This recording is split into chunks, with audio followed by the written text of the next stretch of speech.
Hey Carol, it's Sara Beth, and this is my exam too. So for the first question, what are the arguments for eating animals within tourism? Be thorough. So I said that food tourism is a huge sector of the tourism industry, and this oftentimes includes eating meat. In lots of countries all over the world, there are celebrations that surround eating a certain delicacy, and that many of those cultures are offended when the meat is not eaten. A great example of traveling for food is a lot of times when people go to the beach, they'll just strictly eat seafood, and a lot of seafood is meat.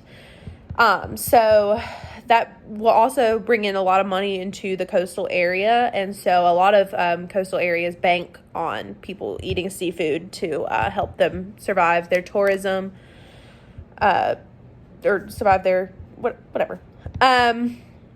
And so eating meat can have a really positive outcome on tourism and is oftentimes the reason behind travel. I mean, there's plenty of reasons why people will go to France for escargot or, macaroons or, just certain French delicacies that you can only get in France. And while macaroons are not meat, obviously escargot is, while it is a snail.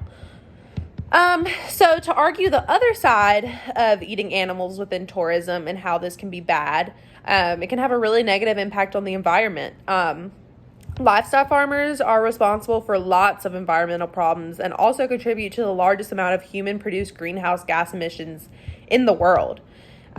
Most meat, dairy, and eggs are produced in ways that ignore all of any animal welfare. This includes failure to provide sufficient space to roam, contact with other animals, and limited access to the outdoors. While I personally think that animals are meant for human consumption, some animals, not all, I do not agree with the production and rate of production that some of the big livestock companies are abiding by.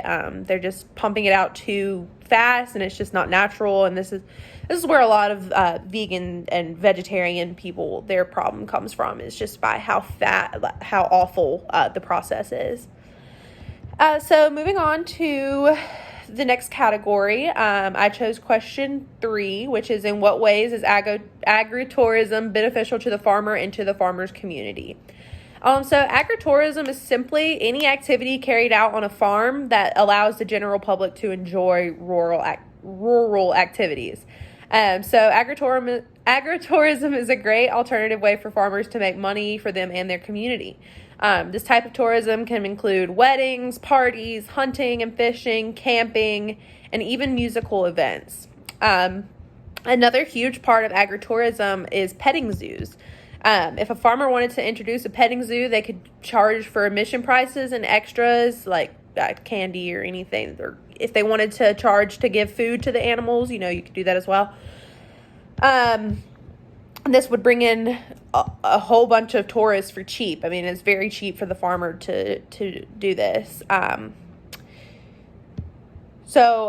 And farming, my grandparents were farmers, and so I grew up on a farm, and so I understand how important it is to have in our society. And so hopefully when people go to events or petting zoos or anything on a farm, they can think the younger generation can be educated on what goes into farming and maybe even want to go into the field one day.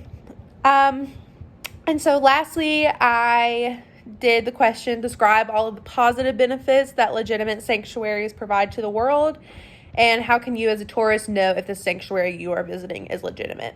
So to answer that second half of the question first, you can visit the GFAS, or Global Federation of Animal Sanctuaries. They decide which sanctuaries are legit and not. So the legitimate animal sanctuaries in the world can produce really positive results for animals and visitors. Through sanctuaries, tourists can educate themselves about the animals in the enclosure and what has caused them to be there. Through learning about the backstories of these animals, visitors can make emotional bonds and understand why some of the animals need more protection than others. Many animals born in captivity can't even go into the wild because they are not accustomed to life outside of captivity, and so they wouldn't even know any of their natural instincts. So, and so sanctuaries are a great way for animals born in captivity to live happy lives and treated with proper care.